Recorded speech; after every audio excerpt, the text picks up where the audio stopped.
We are here on the Retro Ranger wrap up on this beautiful Saturday in Southern California. Unfortunately, it's not that way in a lot of other places, and that kind of sucks. Yes. So if you are in Texas, I'm sorry for what you're dealing with. I've had to deal with that stuff previously when I was living in Philly, and it is not fun. I don't know. Have you guys ever had to deal with like snow or like cold in that level? No. Like traveling, yes. Like Chicago in winter has been really cold. Like Iceland in winter has been cold, but I have not lived in that environment. Thank goodness. SoCal is my home forever. Jonathan, where are you at? You're in New York, right? Yeah, I'm in New York. We've been getting snow these past 2 weeks. It's one week there's no snow, another week there is snow. So it's like the snow is on and off. I'm just waiting for the spring weather to get here. Yeah, man, I get that. The year that I moved away from Pennsylvania, it was snowing every other Wednesday, like clockwork. It snowed every week. We had 2 to 3 snow days for like a week, like for a month and a half straight. We ended up getting out of that was my junior year of high school. Typically, because in Pennsylvania we started school the Monday after or the week of Labor Day. So a little bit later than a lot of the other country starts. So we got out usually the first week of June, maybe the second week of June. We were in school until I think the first week of July because of how many days we had to add back to the end. It was Wow. horrible. Wait, so snow days are not just free days. You have to make them up? So generally, I don't know what it's like in New York now, but when I was growing up, we had generally 4 days built into the school year. So we could get like 4 free snow days, and we wouldn't have to make those up. Anything over that weren't accounted for, so they would either cut certain like non-state holidays, like like if we were all for like President's Day, maybe we would have to go in for that or whatever. But when they ran out of days that they could take back, they start adding them on to the end of the year. Interesting. So you have a certain amount of PTO in adult terms, and Yeah, then it's yeah. like kind of like unpaid pay, and you're like, oh, I got to make up my funds, so gotta head into work. Interesting. Living in SoCal my entire life, I've never experienced that, but I always see snow days on TV, and it looks so magical. And I was always super jealous. We also had. I'm assuming you guys had But yeah, those as an up in New adult, York. I don't think I can deal with it though. I'm assuming you guys had these in New York too, where if it was too cold in the morning, they would delay school a couple of hours. Well, I wasn't sure about that. It depends. It depends on like the level of snow, and then like they probably will announce like the next day if schools will be closed or not. But yeah, that's What we pretty did, tough. I would have to wake up at like 5 or 6 o'clock in the morning. We'd be watching the news, and at the bottom they would have a ticker going across the screen with all the schools in the county that would be closed, or delayed because of like a wind chill of -10 or something stupid. So We sometimes get that too. Like on the news reports, there would be like you said, there's like a ticker on the bottom with the list of schools that are like delayed or closed or anything. Yeah. So who we got in the chat here? We've got Jalen Glover. Hey, Jalen, how's it going? He said that he's ecstatic about the episodes that we're going to be talking about today. Edward Sanchez, who I believe is in Texas. Edward, let us know how you're doing there. I hope everything is okay. Metal Ryan Cluster, who is in Arizona. And Larry Newbill says that where he is, it was really bad in 2011 with snow. Oof. So, other than that, what's up with you guys? What have you been doing this past week? You were off last week, and Jonathan was kind enough to step in for you this week. He's stepping in for Corey, who I think is on another date, maybe? Oh, well, that would Maybe? be super interesting. I always want to like ask him, but I don't want to pry. So I'm hoping he'll just bring it up next week. To Lucky see what guy. happened. I know. Not a whole lot was happening. Just took off last Saturday to do some Valentine's Day things. Went out to lunch. Super fun. But yeah, that's how I know that restaurants are back open. The one restaurant we went to, a sushi place, it was, I think, one of the first weekends they were back open since the whole COVID thing shut down for the holidays. Since like, when did LA shut down? Was that like from Thanksgiving? March. Well, no, but we still the had se- dine the se- outside. the second time? Yeah, the second full shutdown. That was right around Thanksgiving. Yeah, so it's been a few months. But yeah. What about you? It's so weird. I see Jonathan's name and it's just like the weirdest thing. Like that's not how I know Oh, you. the background. So. No, like just like your name versus like Oh, Blackwing, and I'm just like it's so weird. Cool. It's It's cool. so weird. I mean, we can use fake names. Okay. We use code names.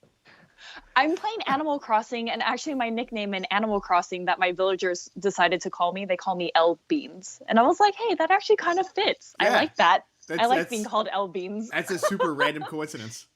Yeah, my little like drug addict bird was like, hey, would it be cool if I called you L Beans? I was like, you call me whatever you want. Let's see what Honorable Kung Lao is also in the chat, and he's asking if anyone remembers the Even Stevens episode where they fake the snowstorm at the principal's house. I don't I remember the show, but I was aged out of that kind of stuff by the time that was on the air. I probably got to see that episode. I mean, the show's on Disney Plus, so I got to check that episode out. But Even Stevens is funny. It's a really funny show. So I guess we can speaking of shows, yeah. Should we just jump into the show that we are all here to discuss this week? We are talking about Ultraman, the Netflix series that came out in 2018, I think. Was it 2018? 2019. And so we're going to be talking about the 3 episodes that followed last week. 4, 3, what is it? 8? 8, 9, 7? And 10. 8, 9, and 10. I don't numbers. Yeah, so where we left off last week, we were at the end of Rena's concert, and this new alien came down and was threatening everyone, and then it just kind of ended. And now that's where we picked up this week, was with the conclusion of that, and what seems like the beginning of a new story arc. Oh, excuse me. I just inhaled a fuzzy thing. I'm sorry if you can hear me cough. Give me a second, guys. Sure. So, Jonathan, going into this concert, how were you expecting this to resolve itself? I find it like the typical, hostage situation. Alien steps out onto the stage, tries to make a name or show of himself, and then, of course, he threatens the audience just as he does. But I didn't expect it to escalate or turn into a ploy like how he wanted it to be. So that kind of caught me off guard, and I didn't expect it all to be done in just within this episode. I mean, I thought it'd be take, I don't know, a few 10, 12 minutes and then be done. But it took the entire episode to get done. I was like, okay, that escalated very quickly. They introduced a lot of different concepts that I'm actually a little confused about. So I do want to do a deeper dive into this episode once we get into it. So I'm going to guess that you're probably confused about the same thing that I'm confused about. Because I kind of understood what was going on, but I don't understand why. Okay. The whole so thing what is one of your questions? I guess. Okay. And let's get into it, because I have a lot. This new alien that we met, who kind of looks like Garrus from the Mass Effect games. He is some sort of an agent for the Star Cluster Council who was sent, the guy with the zebra print body. Right. Yes. So he was sent to Earth on some sort of a mission. We don't exactly know what that mission is, outside of the fact that tracking down what was going on here was part of it. Well, he doesn't want this, the space galactic, whatever you want to call it. They are pretty much controlling the aliens, saying hey, murder is not allowed. The guy with 4 eyes. Sorry, I apologize that I don't remember most of these characters' names. But the guy with the 4 eyes in the hood that was in love with, the pop idol or whatever.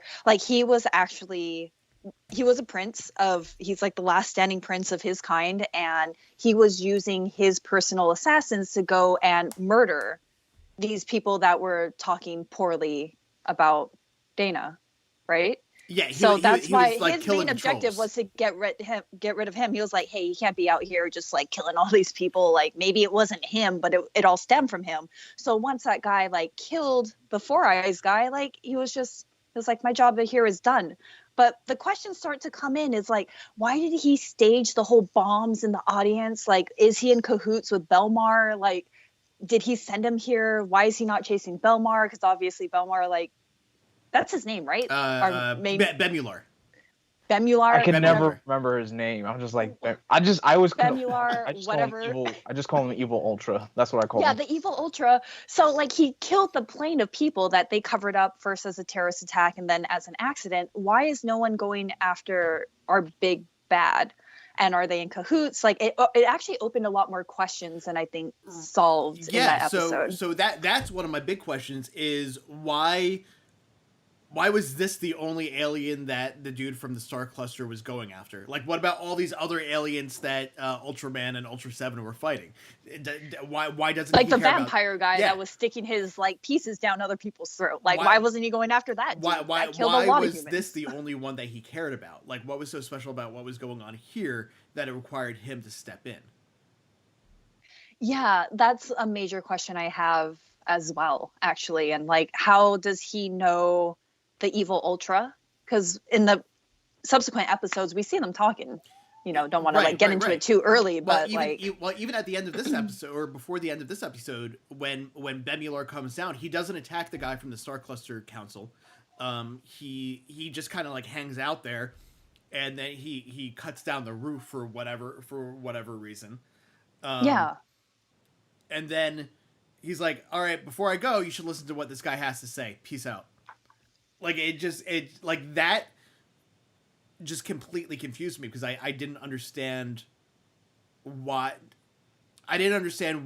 was motivating them to do these things. It just didn't add up. Yeah, and I don't know if they're going to end up touching on that. That's why I ask. We only have 3 more episodes after this week, the ones that we're discussing, and I wonder if they're going to go back to address that or if that's going to lead into a bigger plot point in season 2. But I feel like it hasn't really been touched on again, maybe a little bit. I don't know. It was weird. I didn't understand the motivations of any of the characters except for the Prince character with the 4 eyes. That was like, I actually really love her. I'm going to make sure to protect her name. And then I guess he met the other fanboys that beat him up and stole his communicator. It just seemed like a really convoluted story to wrap up a kind of like 3-episode arc. Right. In my opinion. Yeah, because the kids that beat him up were the ones that were manipulating him into going after the other online trolls. Yeah, but did they know he was an alien? Obviously, they knew he had that communicator to contact the assassins to kill these particular people that were speaking ill about, you know. I was just kind of like, how did they know? Are they cool with aliens? Did they know about the technology? How did they know to get the assassins? How did they know where to find him and beat him up and all of this other stuff? Well, it seems like aliens on Earth are kind of like an open secret. Like a lot of people like know Men about in Black kind of stuff. Yeah, sort of like Men in Black or like Diagon Alley in Harry Potter. Okay, yeah. Or Ben 10, that alien town that existed there, where it's like, hey, here's a thing. We're not really talking about it openly, but people kind of know it exists. But that's also like with Jack, the human that lives in the alien town. Like it feels like there's some sort of like bigger conspiracy that's going on that he's a part of, but I can't tell whether he's working with Bemular or with someone else, because now we also know that Bemular from the last episode that we watched, I think it was 10, we know that Bemular was working with the guy who took in the kid that figured out who Ultraman was, or that Shinijiro was Ultraman. See, I don't know if the kid necessarily... Did he find out on his own, or was it the informant that told him? Because it kind of seemed like, oh, he's getting out of...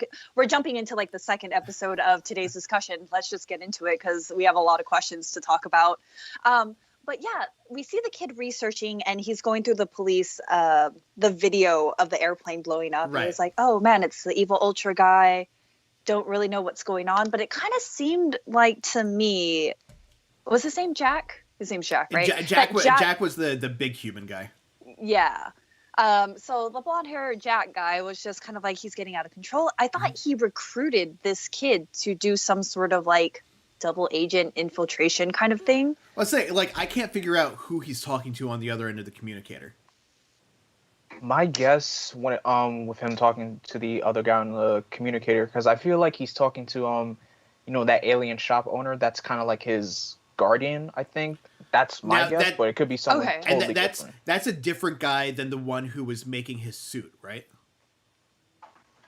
I am not entirely sure. Yeah, because we don't was see also who's making the confusing. suit yet. Well, Yeah, no. Well, we saw the guy because he went in after he his arms exploded.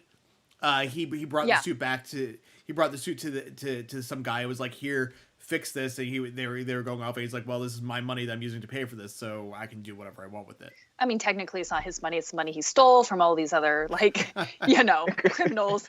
But yeah, I guess in terms of possession, he holds that money that he's paying for it. But do we actually see that guy's face or his character? We see his arms, but I thought it was always from the neck down that we saw that particular character that's building the suit. Okay, maybe, but we know it's advanced technology. We know that later on, even like, what is the guy that does not like Shinjiro? What is his name? Dan. Yeah. Moroboshi. Yeah. So Dan is just kind of like, dude, this technology is kind of like above and beyond like what we've seen here on Earth. So obviously it's alien technology. This guy knows what he's talking about. He must have like, from whatever planet he was on, was like a master of like arms building. Right? Because arms. Technically, yeah. Because like, good job. Or he could be like a tech specialist. Yeah, but I mean, he's able to recreate the arms to look just like human manipulation arms, even though they're like cyborg arms. Yeah. Right? And they all kind of know that this kid is like super intelligent, who I thought was a girl, by the way. It sounds like a girl. Threw me off like super hardcore. But yeah, I'm kind of curious, like, what game, because he was like, I'm not really lying. I want to do this because I had an alien friend and they want to live out in the world and blah, blah, blah. But he's also like, ha, ha, ha, they don't know my true intentions. So was he on the plane that crashed? Because that's what that's like what... Oh, I didn't pick up on that. What I kind of gathered from this was that the accident that he was in was the plane crash, and that's why he lost his arms and his legs. Because when we saw that flashback, he was brought to that shopkeeper, and it was Bemular that brought him. Was it Bemular that brought him there? Yeah, it was. Yeah. So since Bemular was at the plane as it blew up, that's at least the pieces that I put together. Whether that's actually what happened or not, I'm not 100% sure. So is Bemular the one that's kind of controlling this kid and setting him off on this Ultraman mission of like, hey, here's the contact who can make you a suit. Here's what you can do. This is how you're going to know who this kid is. Like, I saw him expose himself, saw his dad. He used to be Ultraman. This is son of Ultraman and going to help you get into the school. So you get a new senpai. It seems like SSSP. It seems like Bemular doesn't have a problem with people who have alien or advanced technology doing the Ultraman stuff. It's only Shinjiro that he has a problem with because it's some sort of a ingrained in him, I guess, instead of... Or maybe he just has a problem with humans in general. I don't know. He hasn't really hurt any other humans, and even I feel like he's just been testing the waters, because, like, obviously he could have killed Shinjiro at the concert, but instead he flew up into the sky, like, super Jesus-like, and, like, was like, never mind. I did a test. I know you're super weak. So if he wanted to kill Shinjiro, he could have done it right then and there. Mm-hmm.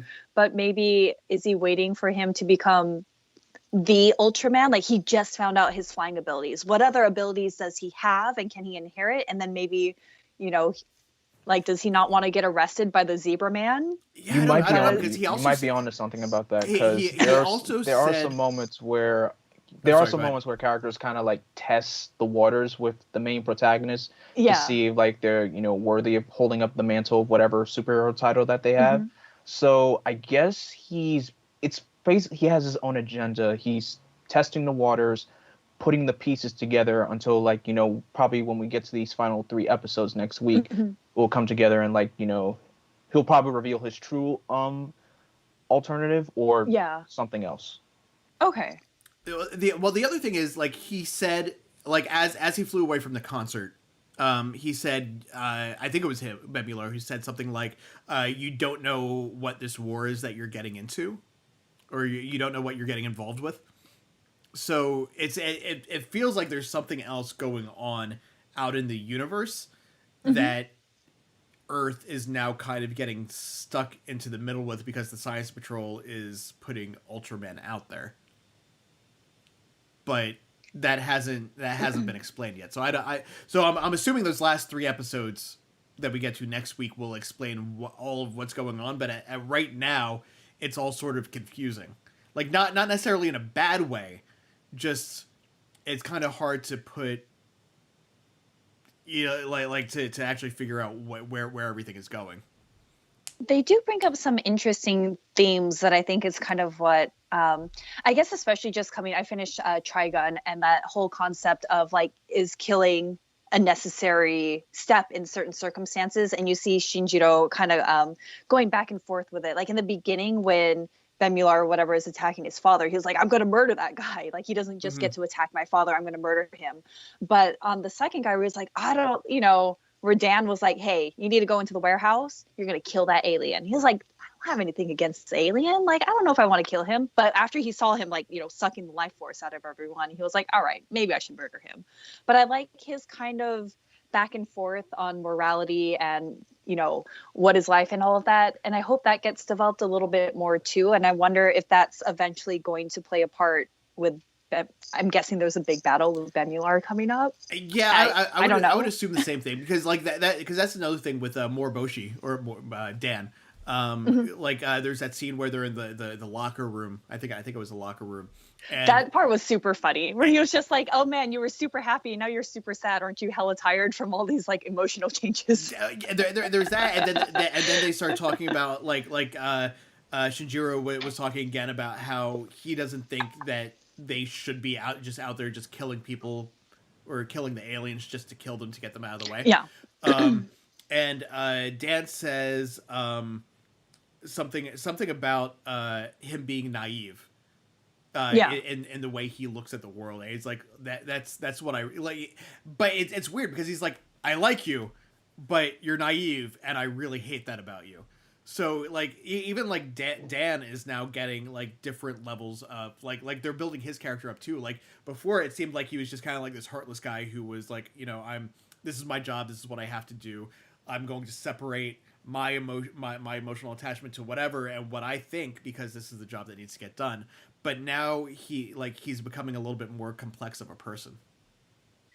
Which I don't know if he's necessarily becoming more complex. I don't know if he's going to change his viewpoint on any of this. He's very hardcore of just like, you did wrong, you will get punished.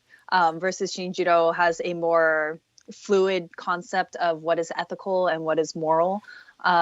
He does honestly try to give all of these villains at least a chance in the beginning of like, hey, you can just stop now, like, please stop. But I don't know. Well, it's I think what's interesting to me is it almost seems like maybe bigotry towards aliens, because going back to the concert again, the 3 humans who were actually responsible for what was happening was like, okay, you guys can go to jail. I don't give a shit that this alien died. It doesn't matter. He's an alien. But the three of them are going to jail. So what's the difference between aliens committing crimes and humans committing crimes? Like if a human was doing the same thing that these aliens are doing, would he have no problem killing them too, because they're also like being criminals? Or is his reaction to them going to be different because they're human? And that's I think that might be another aspect of it too, but it's hard to tell at this point. Yeah, I do like that kind of concept too. That is actually pretty interesting for his character, because even with Rena, like, her whole thing is like, I'm going to pretend like I like Ultraman so I can get to talk to him, but really he's the reason why my mom died. And then seeing it in person of, him and Dan fighting against these like evil aliens, like, she has no concept of what's going on. Her so little speech thing there was interesting. Yeah, she went off the rails, and obviously her manager is like, hey, cue the next song. This girl's going like crazy. So I don't know. I feel like, I wonder if that's going to be one of the key themes of this particular series, of just like kind of the morality, ethical issue, and then changing people's perspectives over the course. But even Shinjiro doesn't really seem to know what he wants, which is interesting. what I found interesting was when she went to the Ultraman museum, she was even trying to figure out if like, hey, so does Ultraman work here? And Shinjiro he pretty much lets it slip. I was like, Yeah. oops. Like she knows now. She knows now. It's I at this don't. point. She figured it I don't know out. if she did because he immediately, as soon as he was like I was just doing the best or whatever. I think he said something along the lines of I was just doing the best that I could. Yeah. And she was like, what? And then he turns around. He's like, oh my god, I can't believe that I said that out loud. And he was like, that's what Ultraman would say because I'm Ultraman. He was Whoops, giving himself I away let that too slip soon. again. Yeah, dude. But also, let's be honest. She's a little dumb. Like, even if she Yeah. saw Ultraman, she's not gonna know. Like, she's met this guy twice now, And she he didn't even remember him at introduced all. herself. Yeah. And then she thinks that she can get by with a disguise of fake glasses. Like, she's not Clark Kent, man. Like, what's going on? I don't think she's the brightest person. No, but she is objectively. She is starting to come around to the idea that maybe it was that maybe it wasn't Ultraman's fault that her mother died. At least that's what it seems like, because now after going through that experience herself, and she actually saw Ultraman Shinjiro and Ultra 7 and that fight up close, she was like, oh, he's actually trying to help everyone. Like this people are like, a couple of people got hurt, but that wasn't really his fault. So now it seems like she's seeing like that there's gray areas there, that maybe that fight was what caused her mother to get killed, but it wasn't him that was directly responsible for it. Yeah, definitely. I think it puts it in perspective too, because they were like, hey, do you want to save this chick or do you want to save the entire audience? Like, are you willing to sacrifice a few for the lives of many? And I feel like that is a common kind of theme with superheroes. Like Avengers touches on that as well too. Like, are you doing more good than evil? And how do you weigh the lives of the people who have died as a result of your actions?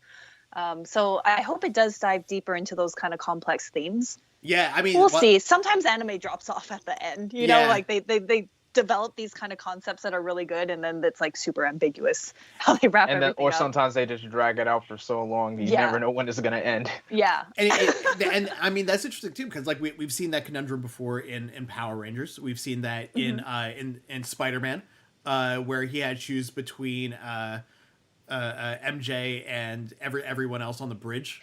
Yeah. Or not on the bridge, in the trolley car. That's the new Spider-Man. He had to deal with that in the Avengers. Star Trek, the needs of the many outweigh the needs of the few. That was why Spock ended up dying at the end of Star Trek 2.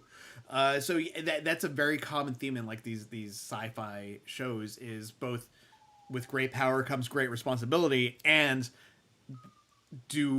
how do you decide between the lesser of two evils? Like which choice are you going to make? Are you going to save more people, or are you going? It's the have either of you seen The Good Place?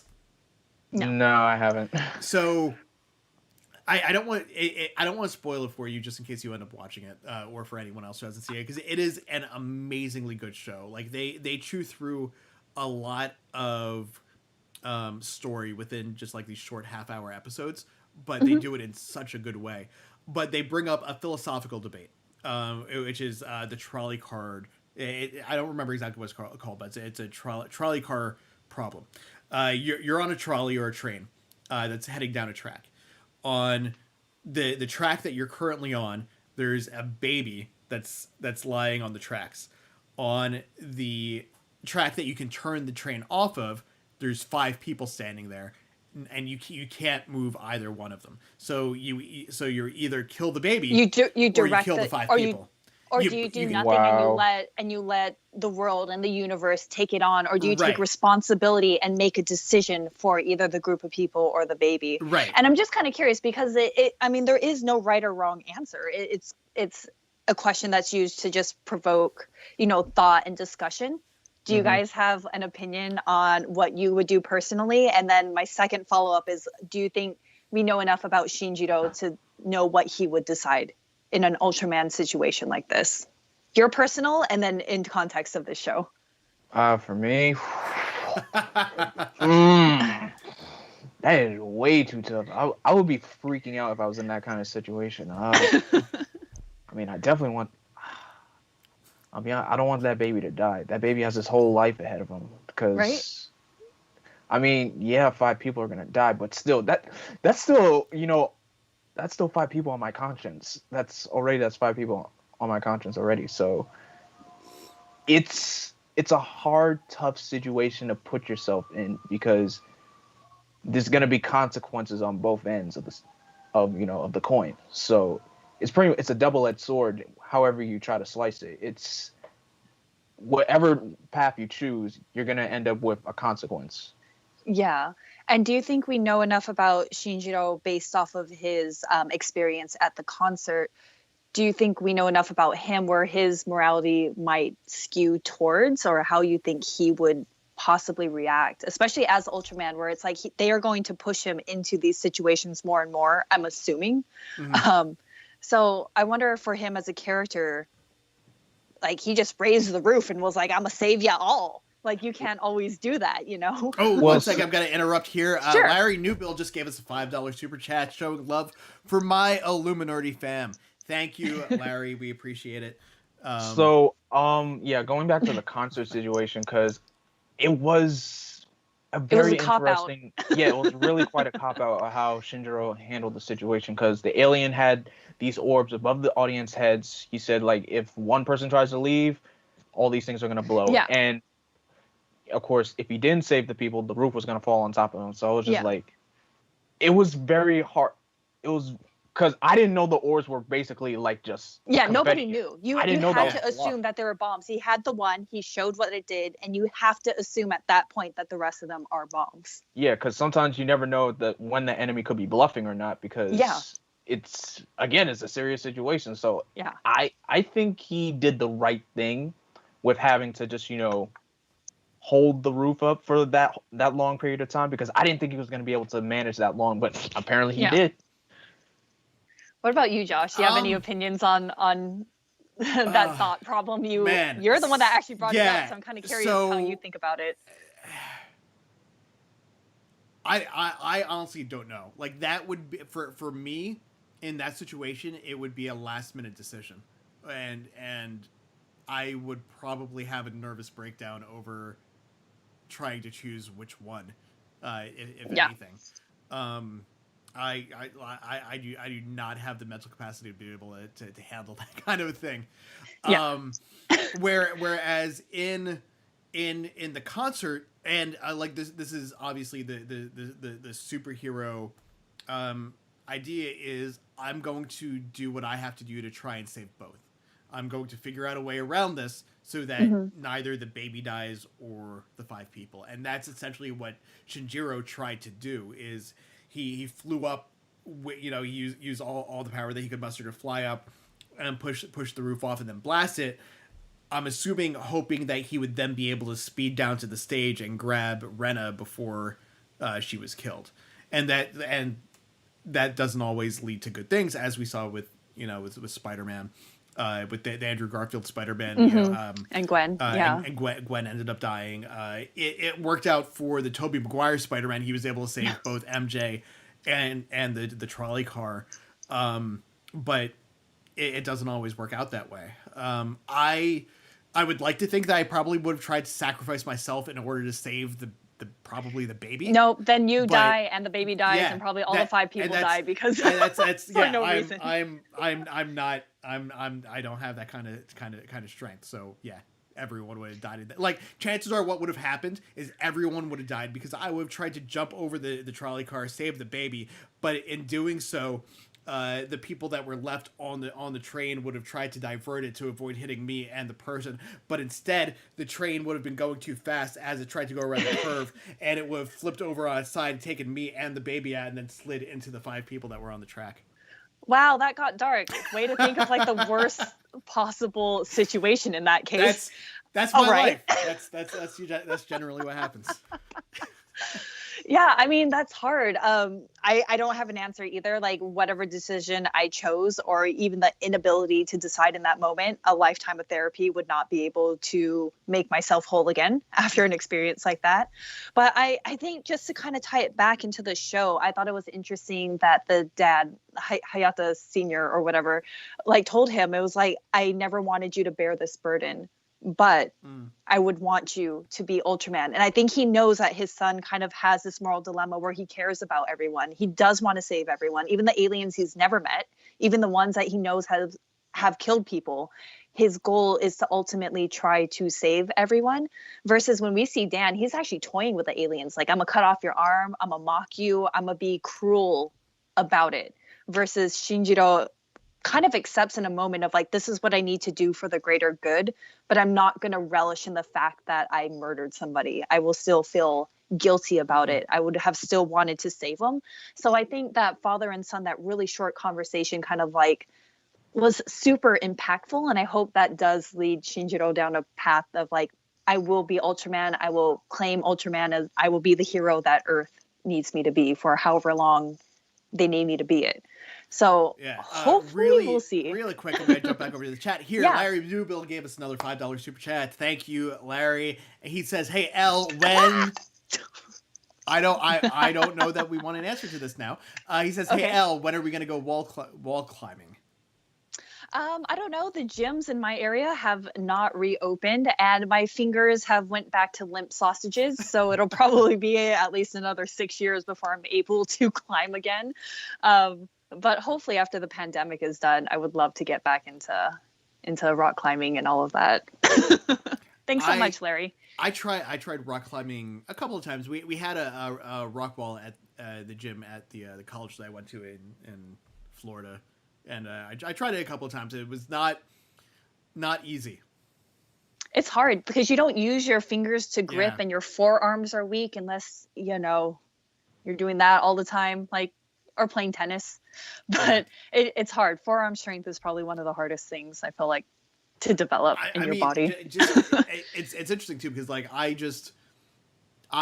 weighed myself recently. I was like, this is in the middle of nowhere. I weighed myself recently. I was like, oh no, that's not like just seeing how much weight I've gained over the course of this whole stay-at-home thing, and just in the past few years. So I was like, okay, I'm gonna try and start eating a little bit healthier.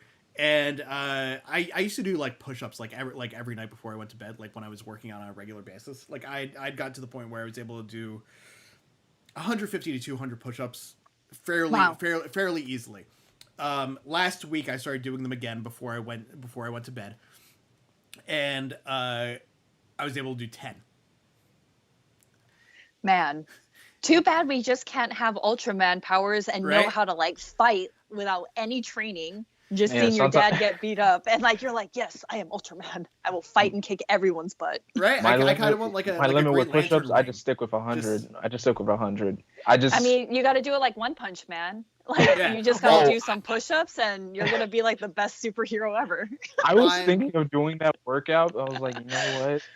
Probably not the best idea to do that, because with workouts, the results are not going to be the same as One Punch Man. Let me tell you. Yeah, no. I'm up to 17 now though, so that's in a week that's not bad. We'll see where I'm at in a month.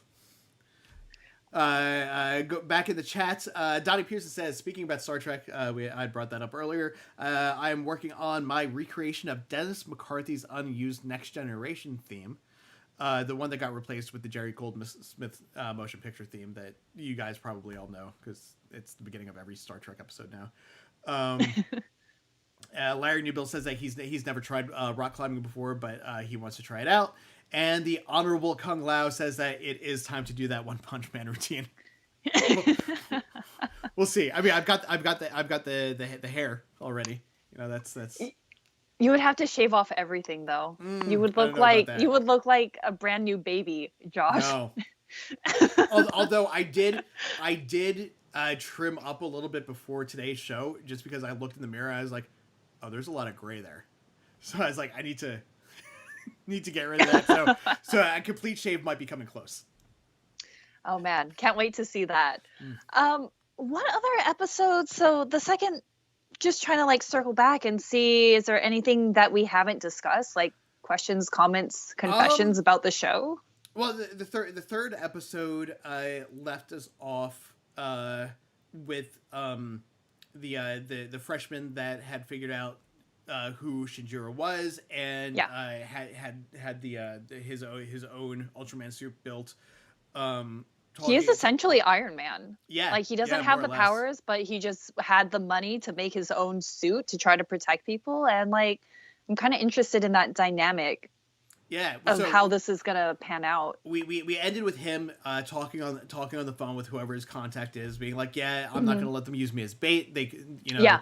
So he knows what they're talking about already. I know. I figured out what they're up to. I'm not an idiot. Now I'm gonna go take out some bad guys. Peace. And that's where we lead into the next episodes. So I can say I didn't really like these last 2 episodes because I just found the new Ultraman. Oh, snaps. I just found the new Ultraman character to be a little... I just lost both of you. Oh, no. Blackwing's back. Elle's back. Okay, we're good. Okay. Yeah, it was blacking out for a quick second. Yeah. I just didn't like his character approach, the way how he always kept saying, following Shinijiro around, and how he was like, hey, I know who you are. And then also helping him out on the field and calling Dan and Shinijiro, hey, what's up, brothers? I'm like, okay. I don't like Chief. Yeah, especially calling him Chief. I was like, what? I used to have... Oh, is that the English translation? I was wondering how that got translated, because like in Japanese they call he calls him senpai, which is kind of like, you're older than me. It's kind of like a respectful thing. Yeah. So it like Chief as a translation for English is not quite right. It is mostly of like, I want to learn from you. I look up to you. You're my role model. So senpai is more of like, you're my role model. I would love to learn from you. Like, please kind of take me on as your apprentice. The nuances are kind of lost. In the way it was done with the English dub, it was almost like the first Men in Black, when Tommy Lee Jones is talking with Will Smith, and he's like calling him slick and calling him slick all the time. Yeah, and all that, like that. That's how it came across here. Like more condescending. It shouldn't be condescending. It really should be like, I look up to you and I want to be like you. Like, please accept me as like, because the other thing he calls him Oni-san, which is like older brother, which is also kind of one of those things, like older brother, like please teach me, please let me be part of your family. So it comes off as more of a respectful thing, but we know that he's cunning and sly. So you know that he is doing this to be manipulative. Yeah, at some point. That's definitely how it came across in the English dub, was like when he was like, oh, big brother, like he called him big brother, but it felt more like it was like a type of a thing. And Chief, like I was saying, I used to know someone that would like talk to people like that. Like, what's up, Chief? I'm like, please don't call me that.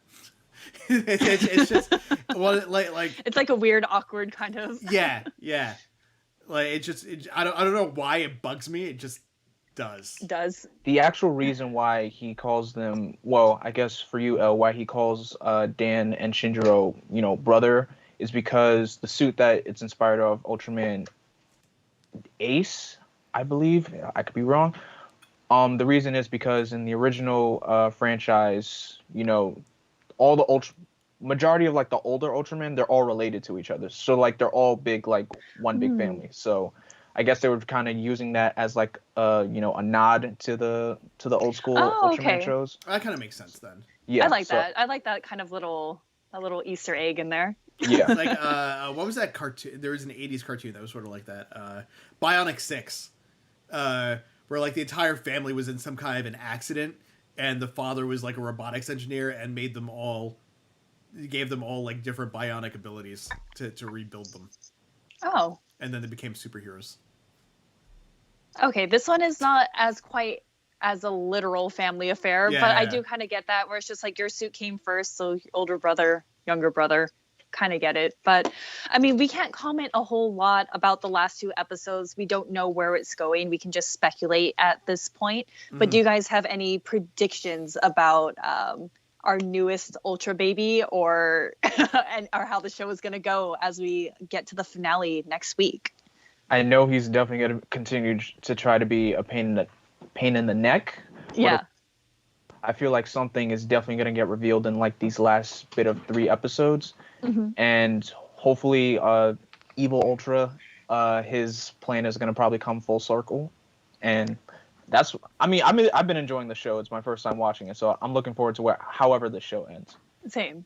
What about you, Josh? I think that it's all of this has something to do with the plan to get Earth into the Star Cluster Alliance, with the exception of the Bemular stuff. Like I think that the conspiracy that's happening has something to do with the Star Cluster Council and how Earth is going to, like, for some reason they're either trying to prevent Earth from being part of the council, or they're trying to prepare it to be to be brought into this alliance. But there's definitely something going on behind the scenes there. I don't know if it's like a rogue aspect of the council that's doing this, or whether it's the council themselves and this is all out in the open. But there's definitely something going on there. I don't know that Bemular is actually directly working with them. I think that might be a separate thing. Kind of like how in the Spider-Man, was it Spider-Man 2, the Amazing Spider-Man 2, like the Green Goblin stuff with Harry just kind of came separately from everything else that was happening with everything else that was going on. The multiple plot lines. Yeah. So I think that was a mess. Somehow both issues are going to cross again, and the finale is going to resolve both of them maybe at the same time, with some sort of, giant fight, I would assume. Yeah, I'm kind of hoping for that too. I want more of a tie-in, especially like I'm curious about Jack. He seems super shady. This new kid, Baby Ultra, seems super shady. And we don't really know Shinijiro whether he wants to take the mantle of Ultraman. I think he will. That might be the finale of like, I'm here to protect Earth and this is his stand, and that's how they're going to lead into season 2. I'm actually kind of glad that we're going to get away, hopefully, from Rena or that chick, because I was like, she doesn't play a big part. Like, she's not part of like the space society or any of this. It was more kind of like a personal association, and he thinks he's, she's cute or whatever. But I'm like, man, she don't even remember you ever. Like, she has no interest in you, man. Like, I feel kind of bad. So that seems less consequential in the grand scheme of things, other than to just introduce us to this bigger world. So super curious to see how this season is going to wrap up, and only 3 more episodes. I actually won't be surprised if Jack shows up with his own Ultraman suit, because there is an Ultraman in the franchise called Ultraman Jack. So I will not be surprised if Jack shows up with his own suit. I'm gonna be like, I saw that coming a mile away. Like, your name was. Do you think he's going to be a bad guy or a good guy, or somewhere in the middle? He's probably definitely gonna be a good guy, but I know I would say probably like a chaotic good. Because as of right now, it seems like he's playing both sides, and I can't tell what his actual end game is, or who like where his allegiances lie. Yeah, because I kind of feel like he might have that association with our Baby Ultra at this point, and kind of curious to see how it's gonna play out. I hope it's good. I mean, Netflix doesn't usually release like terrible stuff. Yeah. Like most of the animated stuff that they've done that I've seen is good. Like the new Transformers War for Cybertron series. Minus the live action.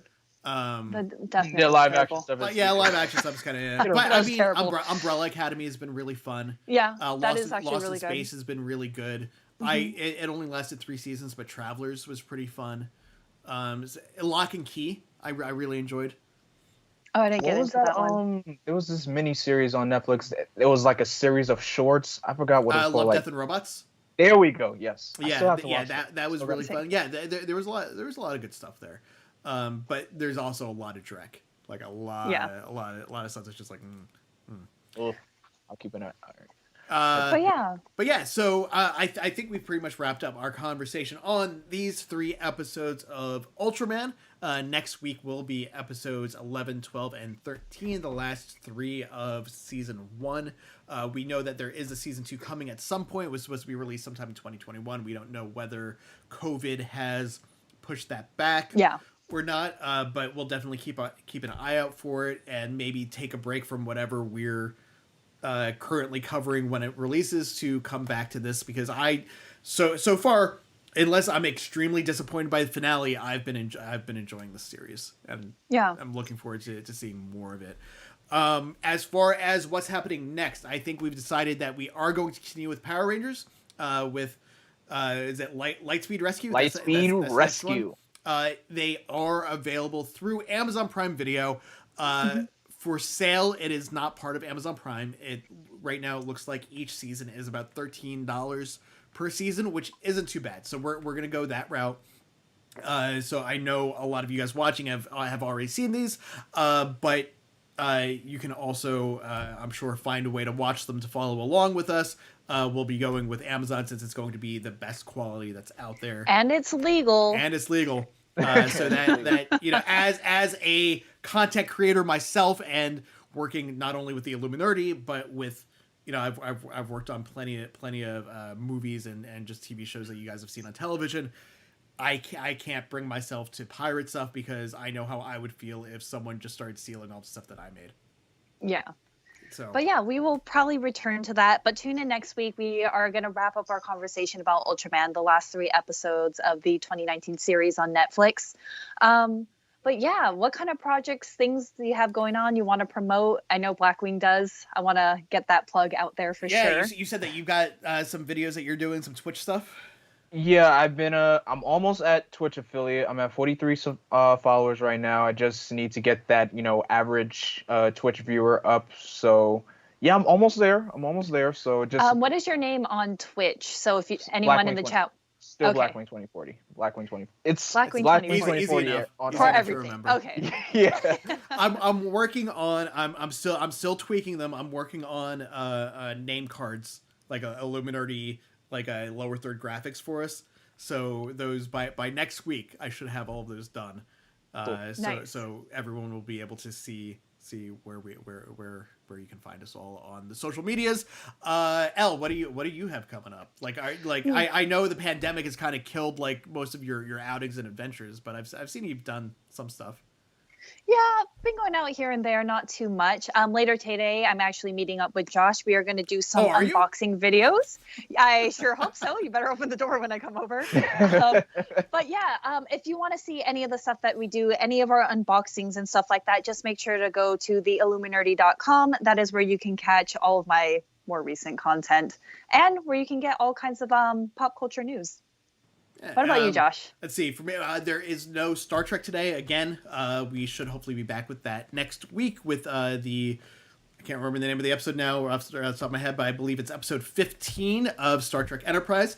Again, as Elle said, later on today, we will be shooting a few different unboxings. We've got a Marvel Spider-Man desk lamp from Toink and a Darksaber desk lamp that both look pretty cool. I also have a new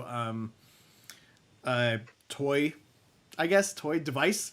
It'll be for 21 and over Yes. for that one, but you can see that on our website or social medias. Yeah, if you saw any of the Rick and Morty stuff that Elle and I did over on Twitch, it ties directly into that kind of stuff. So 21 and over. We'll save that for not this stream. And then tomorrow night on the Illuminerdi, you can check out the Illuminati Wrestling Order with Nathan, Jay, and Pumps.